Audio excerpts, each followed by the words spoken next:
Swastiastu.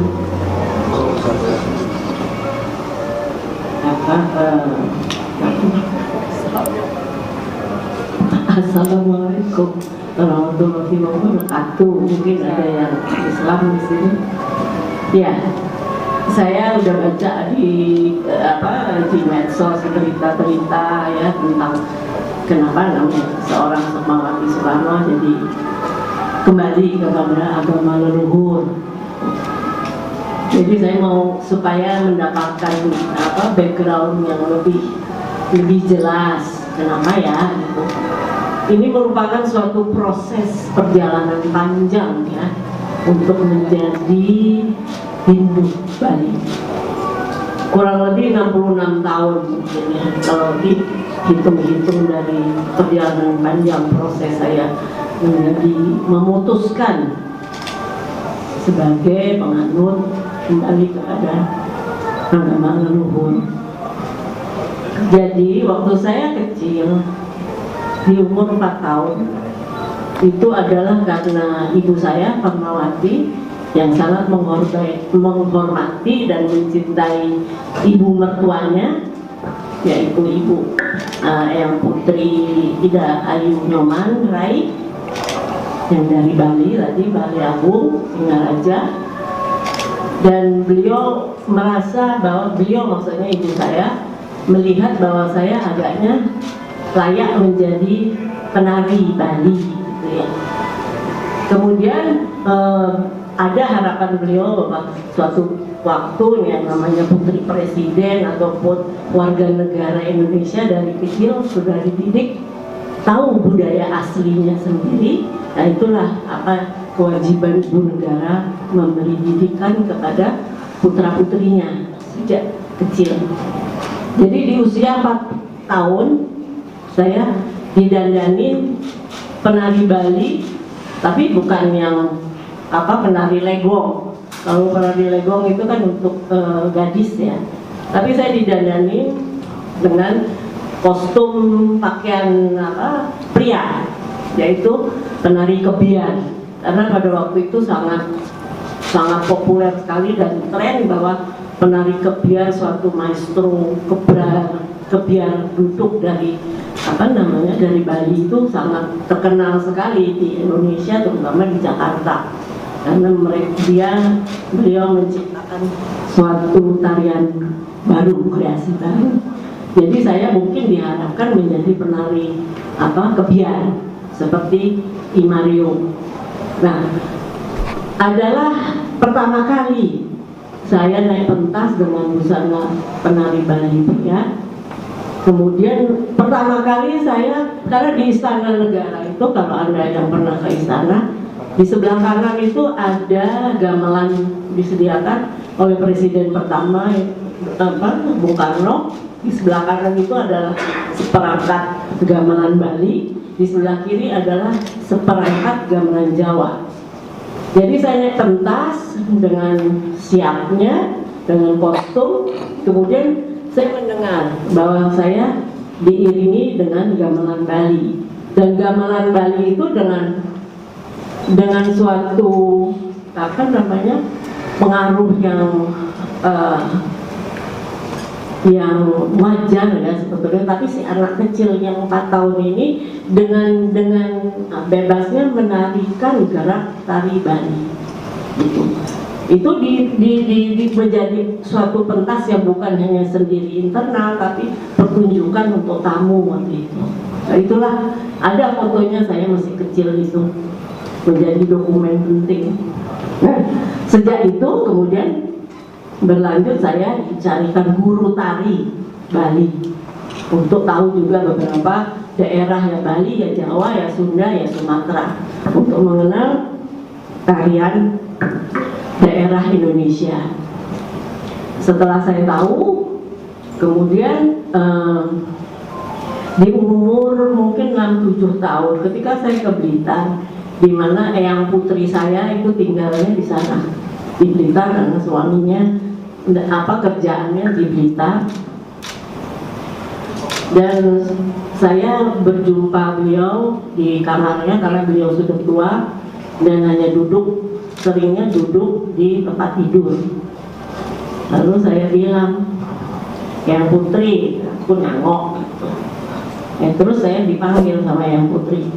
Jadi Yang Putri ini memang suatu figur, sosok yang sangat mempengaruhi di keluarga Bung Karno itu tentang Bali. Jadi oleh Yang Putri, oh ini, itu bahasa udah bisa bahasa Jawa ya. Oh ini, kamu udah bisa nari belum? Udah. Iya, kamu mesti nari Bali ya, dia bilang. Terus, gitu. Terus dia mengajarkan menjadi guru dengan sederhananya melantunkan nada gamelan irama Bali, ya, sebagaimana beliau waktu dulu kan suka ngayah di pura di Singaraja menari rejang dewa. Jadi dia ajarkan saya bagaimana cara menari Bali. Saya ikuti aja. Jadi kesan-kesan dari waktu kecil sampai berlangsung 6 tahun selanjutnya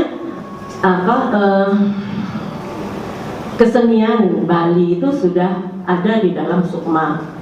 Saya sebagai seorang yang sangat senang sekali dengan kesenian gitu. Nah selanjutnya ya ada pentas-pentas dengan tarian Bali, saya jadi semakin lahir untuk menjadi penari Bali. Dan kemudian waktu saya menginjak lulus SMA, di waktu itu keadaan politik kan memang sangat pahit ya, sedih dan pahit, penuh duka derita, terutama bagi keluarga Bung Karno yang sudah tersisihkan. Contoh soal kakak saya Mas Guntur sudah di drop out dari universitas, Ibu Mega pun demikian sudah drop out dari universitas karena aktivis nasionalis. Waktu itu ada kan Ormas GMNI. Nah jadi saya berpikir kalau saya nggak mau masuk universitas, bisa jadi ditolak oleh universitas saya karena saya putri dari Bung Karno yang waktu itu sedang tersisihkan. Jadi kemudian ibu tidak lagi mau berpikir masuk universitas, ibu mau mengembangkan talenta lain saya itu yaitu di seni tari. Jadi di talenta saya itu kebetulan di Taman Ismail Marzuki itu didirikan suatu beberapa akademi seni pertunjukan. Itu termasuk tari, musik, seni rupa, seni teater, dan seni film, sinematografi. Nah, waktu itu masih lembaga, belum institut.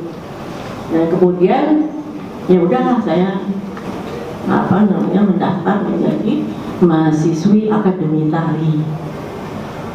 Nah, saya mendalami tarian yang juga di situ diajarkan dari beberapa daerah. Nah, waktu di kelas tari Bali, guru tari saya, dosen saya, tanya sama ibu, bukan ibu sih, ibu apa Mbak Sukma gitu, mau pilih tarian apa kalau tari di kelas tari Bali. Saya itu juga terpengaruh oleh satu penari yang saya kagumi, yaitu Ayu Bulan Trisna. Ayu Bulan Trisna itu putri dari Karangasem, Puri Karangasem, dari keluarga Jelantik, dokter. Kenapa saya tertarik dengan Ayu Bulan Trisna? Ayu Bulan Trisna itu adalah penari lelaki pertama di Bali, yaitu penari baris. Penari baris itu adalah tarian untuk lelaki, bukan tarian perempuan. Tapi Ayu Bulan Trisna memilih menjadi penari Bali, baris pertama di Bali. Nah, saya mau ikuti dia, cuma saya tidak mau lagi memilih tari baris, tapi ibu suka tari topeng. Saya tertarik dengan topeng Bali. Itu ada lagi cerita ilmu pengetahuannya tentang topeng itu ada lagi, tapi saya nggak mau berkisah itu. Kemudian perjalanan ibu kemudian memilih mau jadi penari topeng Bali. Nah, kalau ada kemauan itu silakan ke Bali belajarnya, karena ada penari topeng Bali yang bagus. Dosen saya menganjurkan gitu, jadi pergilah ibu ke Bali, modal untuk belajar tari topeng dengan Pak Inyoman Kakul. Saya kira seluruh Bali tahu itu seniman topeng tersebut terkenal, Inyoman Kakul. Akhirnya ibu dikatakan lulus lah. Seni budaya Bali itu khususnya musik Bali itu adalah juga mungkin musik itu bagi ibu memang sebetulnya terapi jiwa ya, salah satu terapi jiwa. Di waktu itu ibu sudah punya jiwa yang rusak.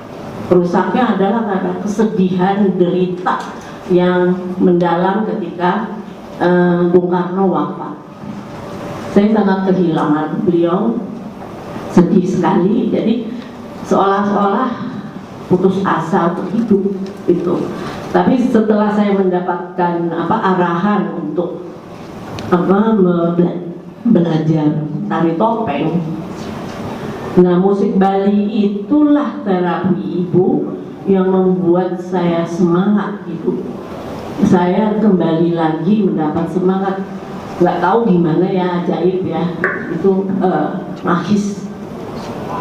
Gamelan itu suaranya bagi ibu ketahis, dan kemudian ibu menjadi bersemangat lagi untuk hidup dan tidak lagi punya pikiran putus asa.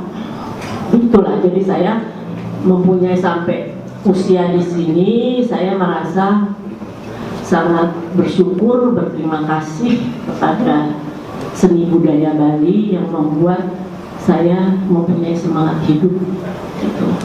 Terus ya itulah kurang lebihnya beberapa backgroundnya kenapa Ibu Sukmawati mau berpindah agama. Kemudian ya beberapa pentas, mungkin juga waktu tahun 74 itu Ibu sangat menjadi primadona suatu tarian Bali yang digarap oleh Sadono Wikusumo dengan suatu nuansa modern tradisional Bali campur gitu. Jadi itu karena untuk perjalanan ke Eropa, dan itu waktu itu memang sangat jadi ibu primadonanya, karena ibu memerankan suatu tokoh yang sangat sakral sebetulnya di Bali, yaitu Calon Arang. Jadi sedemikian banyak sekali kejadian niskala, gaib, magis yang masuk ke dalam jiwa raga Ibu Sukmawati ini. Ya kemudian setelah itu perjalanan pribadi lah, berkeluarga, terus punya anak gitu. Tapi artinya bahwa ibu tidak pernah dan tidak bisa melupakan semangat hidup ibu itu dari Bali, selain dari leluhur tapi juga dari seni budaya Bali itu sendiri. Dari sisi agama, Dr. Arya Wedakata ini religius sekali ya, gitu. Jadi kemana-mana kunker, beliau suka, Bu, Arya mau ke pura ya, Ibu mau ikut nggak? Jadi dia ada pengaruhnya nih, mempengaruhi dari sisi agama gitu. Oh boleh juga gitu. Jadi dari situ Ibu mulai belajar bagaimana sembahyang cara Hindu Bali, dan rasanya kok lebih bisa meresap ya di jiwa raga ibu. Itu juga mempengaruhi sekali ya, akhirnya Ibu pikir karena sudah tidak ada orang tua, ibu sudah tidak terikat dengan kemauan orang tua yang wajib untuk tadinya mengajarkan Islam. Kemudian juga suami sudah tidak ada yang juga Islam, tapi sekarang ibu sudah tidak lagi. Jadi panggilan jiwa ibu rasa memang seperti leluhur ibu, seperti Eyang Putri ibu yang awalnya adalah dari ini tadi. Jadi ibu di usia ini ibu memutuskan, ya saya sudah berketetapan hati untuk kembali ke agama leluhur. Tapi ibu kan juga, ibu senang memilih belajar beberapa agama, seperti apa sih cara sembahyangnya, cara berdoanya. Jadi apalagi yang juga sebagian mengalir di leluhur ibu ini, ya ibu pengen tahu cara sembahyang Hindu Bali itu seperti apa. Rupanya lebih bisa lebih bisa meresap di jiwa ibu gitu. Jadi ya itulah karena kunjungan kerja dan memang seorang Arya karena dia religius, dia sering mampir ke pura, ya pasti ada gitu di setiap kunjungan kerja. Politik TNI ya, kita masih seperti itu memperkenalkan TNI itu yang pertama. Ya, jadi kalau mau ditanya bagaimana sih caranya, ya itu ngajak ibu ke pura gitu, gimana cara sembahyangnya, mengajarkan ini mesti dengan air, dengan beras, dengan bunga, dengan dupa itu. Saya kira kalau untuk pro kontra pindah agama kan itu pilihan pribadi masing-masing ya, dengan suatu proses yang lain macam-macam pribadi alami gitu. Dan ibu kan cukup panjang, 66 tahun ibu proses, akhirnya ya sudah harus memutuskan gimana meresap di jiwa raga ibu. Tapi saya artinya ibu sangat percaya bahwa dunia gaib itu ada, karena saya bisa mendengar, saya bisa melihat, saya bisa merasakan, saya punya indera keenam. Sukma itu saya kira unsurnya adalah dari indera keenam. Setelah ibu bilang dulu sama Arya, ya kayaknya sekarang udah waktunya nih. Ini kan Oktober ini ibu sudah mencapai 70 tahun ya. Kayaknya udah waktunya deh ibu mau kembali ke agama leluhur gitu, ikut Eyang Putri sebelumnya ya. Karena kalau Eyang Putri itu dari Hindu Bali, kemudian karena suaminya Jawa dan bukannya Hindu Bali, kemudian beliau ikut suami ya, Islam kejawen lah. Terus Arya dengan pastinya dengan senang hati dong gitu ya. Oh iya ibu, benar gitu ya, pokoknya itulah. Nah setelah itu saya berkewajiban memberitahu ke saudara-saudara gitu kan, terutama dulu nih saudara-saudara dulu. Saya bilang sama Mas Guntur, abang saya, Mas saya mau pindah agama lah jadi Hindu. Kemudian kepada guru saya juga bilang, ya silakan aja, semuanya sih silakan aja, itu kan pilihan pribadi masing-masing, silakan. Kemudian anak dulu, saya belum bilang Bu Mega. Terus anak-anak bertiga, ya silakan aja kalau ibu mau pindah agama Hindu, kita dukung maunya ibu gitu. Jadi nggak ada masalah, ya penolakan nggak ada. Kemudian akhirnya yang terakhir Bu Mega, saya bikin surat gitu, karena Bu Mega ini agak sulit ditemui gitu ya, menutup diri karena parno sama COVID ini. Terus saya bertulis surat, saya bilang ya saya permisi, saya mau beritahu bahwa saya pindah agama, kembali ke agamanya Eyang Putri gitu. Ya silahkan aja, semua jawabannya gitu. Jadi nggak ada penolakan, semuanya bisa dimengerti. Ya sejak dari remaja juga saya udah dikasih buku-buku Bhagavad Gita untuk dibaca, buku Weda juga, tapi saya kurang mempelajari gitu ya. Kalau Bhagavad Gita bagus lah ya, itu kata-katanya, tutur katanya, nasihat-nasihat. Kemudian kalau Ramayana juga, dulu kan ada penulis komik ya, bagus sekali itunya apa, gambarannya tuh tentang Ramayana, tentang Mahabharata. Jadi saya suka sekali membaca cerita Ramayana ataupun Mahabharata. Itu kok hebat ya penulis itu dengan bermacam-macam karakter. Jadi itu sudah menjadi apa ya, bekal untuk tahu, oh ini cerita zaman dulu, zaman Hindu tuh begini. Yang paling penting itu bukan saya untuk menjadi orang suci, tapi bagaimana saya ini menjadi orang baik bagi masyarakat, bagi umum. Itu loh. Saya bukan mau jadi apa namanya itu, bukan mau jadi pemuka agama, enggak. Itu jadi ya semampunya lah tentang ilmu agama itu yang ibu pelajari. Saya ahli pakar di dalam seni budaya dan politik. Jadi untuk agama saya tidak terlalu sekali mendalami untuk menjadi apa namanya penutur atau memberi ajaran agama. Bagaimana saya hanya mengajarkan bagaimana untuk menjadi orang baik bagi sesama manusia di dunia ini, dengan segala macam agama yang ada diciptakan oleh para nabi-nabi atau para leluhur pemuka-pemuka agama. Itu harus ada toleransi. Terus kenapa?